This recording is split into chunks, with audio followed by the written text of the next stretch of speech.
My fiancée surprised me by inviting the woman who ruined my life to our wedding, so I called it off and left her at the altar. I'm writing this because I need to share something significant, and I believe gaining an outside perspective will be helpful. This might be a lengthy explanation, so I appreciate you taking the time to read it. I'm Daniel, 34M, and I was supposed to get married next month to my fiancée Elena, 31F. I say was because after what happened last week, I'm seriously considering calling the whole thing off. To understand why, I need to go back 4 years and explain the worst period of my life. Back in 2020, I was working as a project manager at a mid-sized tech company in Seattle.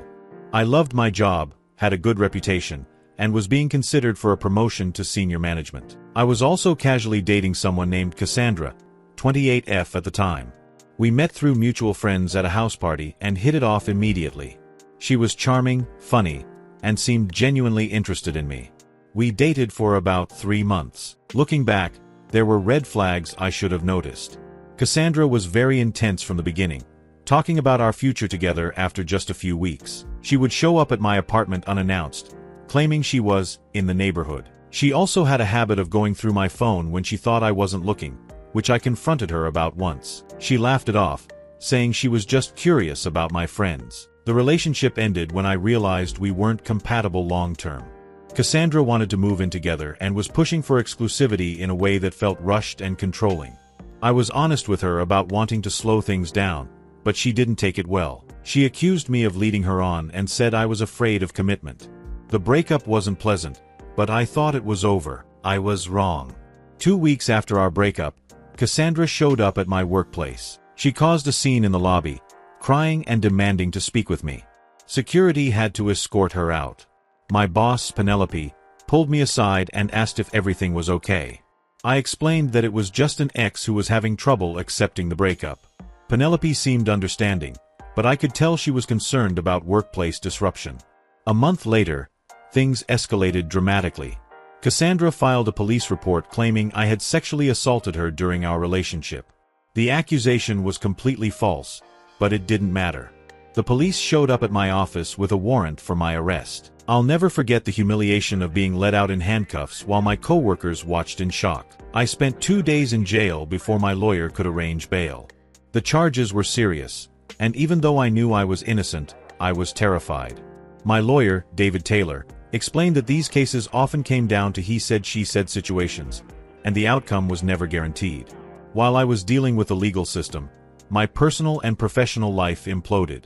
My company placed me on administrative leave pending the outcome of the case. Even though they couldn't legally fire me for being accused, everyone knew why I wasn't coming to work. Rumors spread quickly through the office, and by the time the truth came out, the damage was done. The harassment accusation came next. Cassandra claimed I had been stalking her, sending threatening messages, and showing up at her apartment uninvited. She provided screenshots of text messages that looked like they came from my number, but I knew I hadn't sent them. My lawyer suspected she had somehow spoofed my number or created fake messages, but proving it was nearly impossible. My friends were split. Some stood by me, knowing the accusations didn't match the person they knew. Others distanced themselves, either because they believed Cassandra or because they didn't want to be associated with the controversy. My best friend at the time, Oliver, told me he couldn't risk his own reputation by being seen supporting me. That betrayal hurt almost as much as the false accusations. The legal battle dragged on for 8 months. During that time, I lost my job when the company found an excuse to terminate me for performance issues that had never existed before. My savings disappeared into legal fees. I had to move back in with my parents at age 30, something I never thought would happen.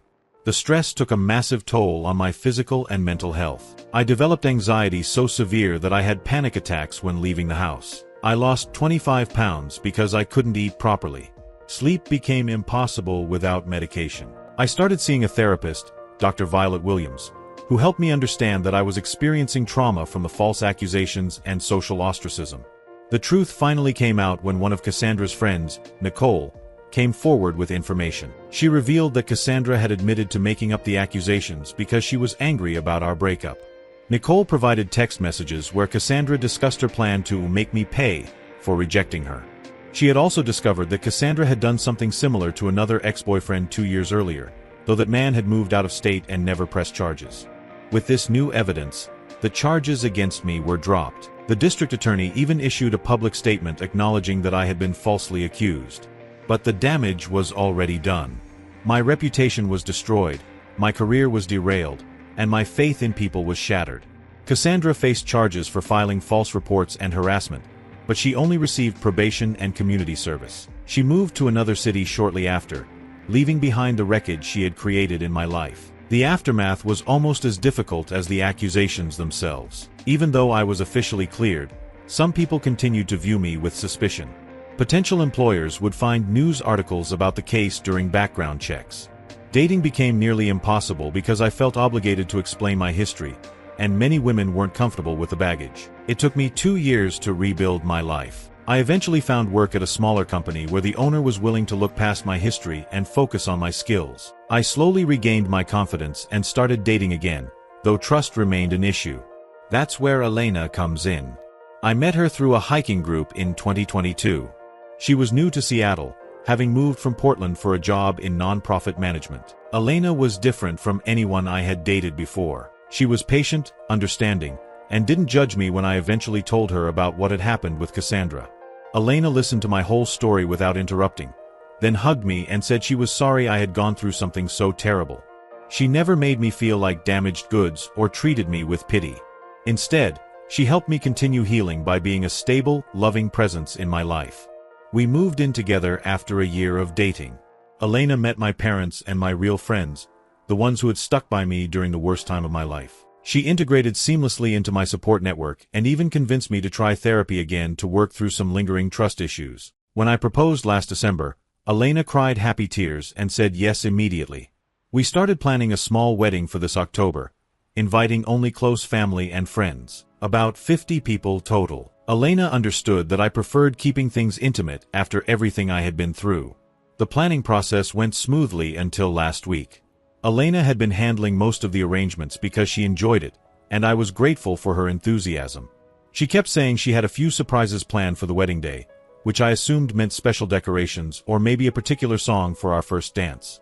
Last Tuesday, I came home from work to find Elena on a video call in our living room. She was laughing and looked excited about something. As I walked by, I heard her say, "I really think this will help with closure for everyone involved. Daniel deserves to move forward, and this feels like the right way to do it." I didn't think much of it initially, assuming she was talking to her maid of honor about wedding plans. But then I heard a name that made my blood run cold. "Cassandra seemed really grateful when I reached out," Elena continued. "She said she's been hoping for a chance to make amends, and she thinks attending the wedding would be meaningful for both of them." I stopped walking and listened more carefully, hoping I had misheard. But Elena kept talking about how she had tracked down Cassandra through social media and invited her to our wedding. She explained to whoever was on the call that she thought it would be healing for me to face my past and show that I had moved beyond it. Then she mentioned other names that made my stomach drop. Oliver, my former best friend who had abandoned me during the accusations. Several co-workers from my old job who had treated me like a pariah. Even my former boss Penelope, who had made my life difficult during the investigation. Elena had invited them all to our wedding as a surprise. I quietly went to our bedroom and closed the door, my hands shaking. I couldn't believe what I had heard. Elena knew how much pain these people had caused me. She knew that Cassandra had destroyed my life with false accusations. She knew that Oliver and the others had abandoned me when I needed them most. Yet she had decided to invite them to what was supposed to be the happiest day of my life. When Elena finished her call, I confronted her about what I had heard. Her face lit up initially, thinking I was excited about her surprise. When she saw my expression, her smile faded. "I thought you'd be happy," she said defensively. "This is a chance to show everyone how well you're doing now. You've moved past what happened, and they can see that you've built a beautiful life." I tried to explain why this was problematic, but Elena kept interrupting with justifications. She said I was being too sensitive and that holding grudges wasn't healthy. She insisted that Cassandra was probably a different person now and deserved a chance to make amends. "She sounded genuinely remorseful when I talked to her," Elena said. "She said she's been in therapy and wants to apologize face to face. Isn't that what healing looks like?" I asked Elena how she could make such a major decision without consulting me. This was my wedding too, and these were people who had caused me serious psychological harm. Elena said she had wanted it to be a surprise and that she knew I would resist the idea if she asked permission first. Sometimes you need a little push to do what's best for your own healing, she said. I'm thinking about your future, our future. Do you really want to carry this anger and fear for the rest of your life? The conversation went in circles. Elena refused to see why I was upset, and I couldn't make her understand the depth of the betrayal I felt. She had taken what should have been a safe, joyful celebration and turned it into a potential nightmare by inviting the people who had hurt me most. That night, Elena slept in the guest room, claiming I was overreacting and ruining our wedding over ancient history. I lay awake staring at the ceiling, wondering how the woman I loved could be so tone-deaf about something so important to me. The next morning, I told Elena that I wanted her to uninvite these people immediately. She said it was too late because she had already confirmed their attendance and made arrangements for them to travel to Seattle. Some were flying in from other cities, and she didn't want to be rude by rescinding invitations at the last minute. They're expecting to be there, she said. Cassandra has been looking forward to this for weeks. It would be cruel to uninvite them now. I pointed out that it would be cruel to me to force this confrontation on my wedding day. Elena rolled her eyes and said I was being dramatic. She suggested we could seat them at a table far from ours so I wouldn't have to interact with them much. That's when I realized Elena fundamentally didn't understand what she had done. She saw this as a minor inconvenience rather than a massive violation of my trust and boundaries. She was more concerned about being rude to people who had destroyed my life than about protecting her future husband from unnecessary trauma. I packed a bag and went to stay with my friend Tony, one of the few people who had supported me throughout the false accusations. Tony listened to the whole story and was as appalled as I was. He said Elena's actions showed a disturbing lack of respect for my experiences and autonomy. She's treating you like a child who doesn't know what's best for himself, Tony said. That's not how partnerships work. You don't ambush someone with their trauma and call it healing. I've been staying with Tony for a week now, and Elena has been calling constantly. Her messages alternate between apologies and frustration. She keeps insisting that her intentions were good and that I'm overreacting to what she meant as a gesture of love and support. Yesterday, Elena sent me a long text explaining that she had been reading about forgiveness and closure online. She said experts recommend facing your fears and forgiving people who have wronged you as part of emotional growth. She thought surprising me with these confrontations would jumpstart my healing process. But here's what Elena doesn't understand. I did forgive these people, in my own way and on my own timeline. Forgiveness doesn't mean allowing toxic people back into your life or pretending that serious harm didn't occur. I've worked with therapists to process what happened and move forward. I don't wake up every day consumed with anger about Cassandra or Oliver or anyone else. However, I also don't need to prove my healing by socializing with people who falsely accused me of serious crimes or abandoned me during the worst period of my life. I especially don't need to do it on my wedding day, which should be about celebrating my future with Elena, not relitigating my traumatic past. The wedding is supposed to happen in 3 weeks. Elena is still insisting that these people are coming and that I need to get over it for the sake of our relationship. She says she's put too much work into planning this reconciliation to back down now. I'm seriously considering calling off the wedding entirely. This isn't just about the guest list anymore. It's about Elena's complete disregard for my feelings and experiences. She made a unilateral decision about something that profoundly affects me, then dismissed my concerns when I objected. Elena claims to love me, but her actions suggest she doesn't respect me. She decided that my trauma wasn't valid enough to warrant protection. She prioritized her own vision of what my healing should look like over my actual needs and boundaries. She chose to believe and accommodate people who had harmed me rather than trust and protect her future husband. I keep thinking about what marriage would be like with someone who makes major decisions without consulting me and then refuses to acknowledge when she's wrong. What other surprises might Elena have in store? What other boundaries might she decide are unreasonable? My parents think I should try to work things out with Elena. They point out that her intentions were good and that ending an engagement over wedding planning disagreements seems extreme. But this isn't about flower arrangements or menu choices. It's about fundamental respect and trust. Tony thinks I should run. He says Elena has shown me who she is, and I should believe her. He points out that she's had multiple opportunities to acknowledge her mistake and make it right, but instead she's doubled down and blamed me for being too sensitive. I'm torn because I do love Elena. We've built a life together, and until this incident, our relationship was solid. But I can't shake the feeling that she sees me as a project to be fixed rather than a partner to be respected. Has anyone else dealt with a partner who tried to force reconciliation with people who had hurt you? Am I overreacting to what Elena might genuinely see as a loving gesture? Or is this the kind of red flag that indicates deeper problems in how she views our relationship? I need to make a decision soon, and I honestly don't know what to do. Update: I called off the wedding, and Elena's true colors finally showed. It's been 2 months since my original post, and a lot of people have been asking for an update. I'm sorry it took so long to write this, but I needed time to process everything that happened and make sure I was in a good headspace to share the outcome. First, thank you to everyone who commented on my original post. The overwhelming support helped me realize that I wasn't overreacting and that Elena's actions were genuinely problematic. Reading about similar experiences from others gave me the courage to trust my instincts. I ended up calling off the wedding, but not before things got much worse. After staying with Tony for a week, I decided to try one more conversation with Elena. I came back to our apartment hoping we could find some middle ground. Maybe she could uninvite the most problematic guests like Cassandra and Oliver while keeping some of the others. I was willing to compromise if Elena could acknowledge why her surprise was hurtful and inappropriate. Elena seemed relieved when I walked through the door. She immediately started talking about wedding details as if nothing had happened. She had chosen new centerpieces and wanted my opinion on the final menu selections. When I tried to bring up the guest list issue, she waved me off and said she didn't want to rehash old arguments so close to the wedding. I realized Elena thought my week away was just a temporary tantrum and that I had come home ready to accept her decisions. She had no intention of changing anything or even discussing my concerns further. In her mind, the conversation was over, and I needed to move on. That's when I told Elena I was calling off the wedding. She laughed at first, thinking I was bluffing.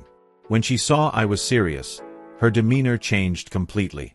Elena became cold and calculating in a way I had never seen before. She said I was being manipulative and using the wedding as leverage to get my way. "You can't call off our wedding because you don't like the guest list," she said. "That's insane behavior, Daniel. You're going to regret this." Elena then launched into a character assassination that revealed how she really felt about me. She said I was weak and pathetic for letting one crazy ex control my entire life. She accused me of being mentally unstable and said she had been making excuses for my issues to her friends and family for 2 years. "I've been trying to help you become a stronger person," Elena continued. "But you'd rather wallow in victimhood than face your problems like an adult.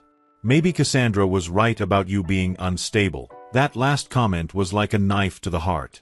Elena knew how much the false accusations had damaged me, yet she was weaponizing them against me in an argument. She was essentially saying that maybe I deserved what happened to me. I started packing my belongings while Elena continued her tirade.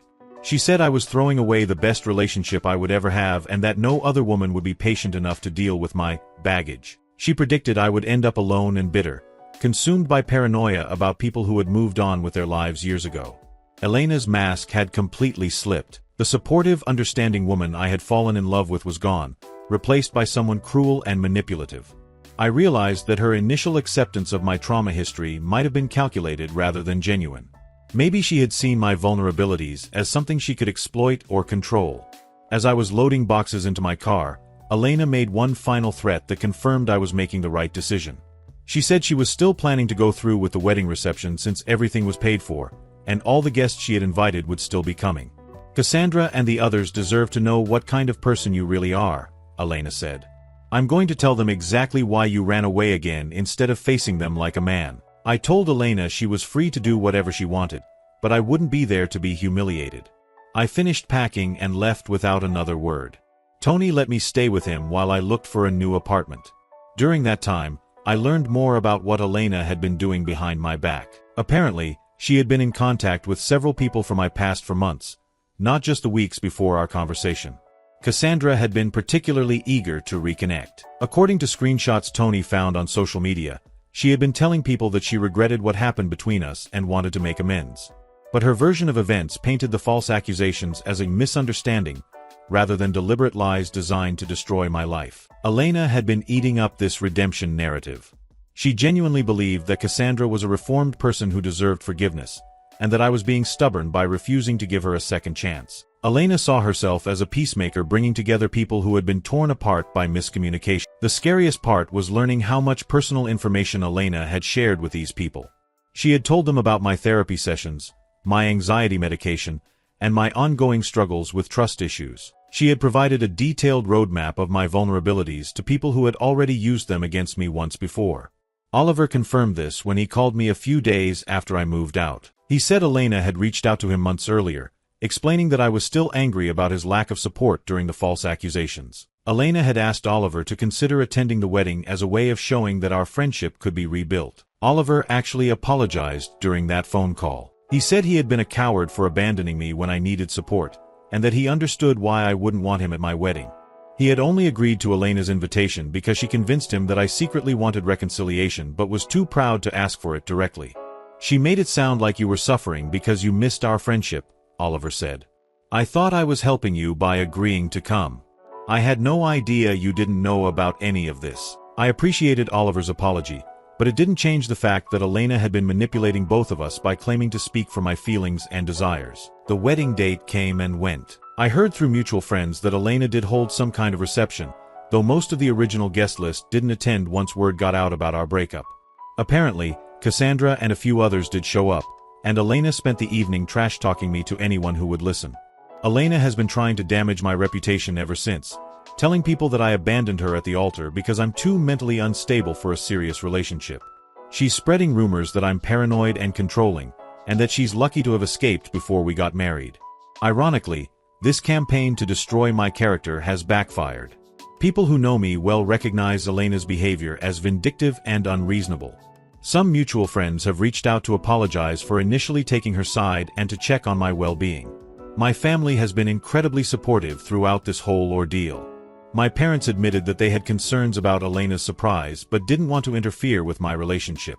They said they're proud of me for standing up for myself and setting boundaries, even when it was difficult. I'm currently living in a one-bedroom apartment across town and slowly rebuilding my social life. The experience with Elena was traumatic in its own way, but it also taught me valuable lessons about recognizing manipulation and trusting my instincts. I've started seeing Dr. Williams again to process what happened. She helped me understand that Elena's behavior was a form of emotional abuse disguised as help and support. Elena had positioned herself as the expert on my healing while dismissing my own agency and self-knowledge. Dr. Williams explained that healthy partners don't make unilateral decisions about their significant other's trauma recovery. They don't invite traumatic people back into your life as surprises. They don't dismiss your concerns or gaslight you into thinking your boundaries are unreasonable. Looking back, I can see other warning signs I had missed. Elena often made decisions for both of us without consulting me, claiming she knew what was best. She had strong opinions about how I should handle my friendships and career choices. She frequently told me I was overthinking situations when I expressed concerns about people or circumstances. I had interpreted these behaviors as Elena being supportive and confident rather than controlling and dismissive. The wedding situation was just the most extreme example of a pattern that had been building throughout our relationship. I'm not dating anyone right now, and I'm not sure when I'll be ready to try again. This experience with Elena has shaken my trust in my own judgment about people. I thought I had learned to recognize red flags after what happened with Cassandra, but Elena's manipulation was more subtle and harder to detect. However, I'm not bitter or hopeless about relationships in general. I know there are people out there who would respect my boundaries and include me in decisions that affect my life. I just need to be more careful about watching for early warning signs and trusting my gut when something feels off. For now, I'm focusing on rebuilding my independence and strengthening my support network. I've reconnected with some old friends and made some new ones. I'm considering a job change that would involve relocating to a different city, which feels like a positive step toward truly starting fresh. To anyone else dealing with a partner who tries to manage your trauma recovery or make major decisions without your consent, please trust your instincts. Love doesn't mean forcing someone to confront their past on your timeline or in your preferred way. Real support looks like respecting boundaries, not bulldozing through them. I'm grateful that Elena's true nature came out before we got married rather than after. Imagine if she had pulled something like this during our marriage when I would have been legally and financially entangled with her. The wedding disaster was painful, but it saved me from years of manipulation and control. The people who matter most in my life have supported my decision and continued to be there for me. That's worth more than any relationship built on manipulation and false promises of healing. I'm doing well, all things considered, and I'm optimistic about my future. Sometimes the worst experiences lead to the most important realizations about what you will and won't accept in your life. I'm stronger now than I was before Elena, and I'm confident I'll recognize and avoid similar situations in the future. Thank you again to everyone who provided support and perspective. This community helped me make one of the most difficult decisions of my life, and I'll always be grateful for that guidance.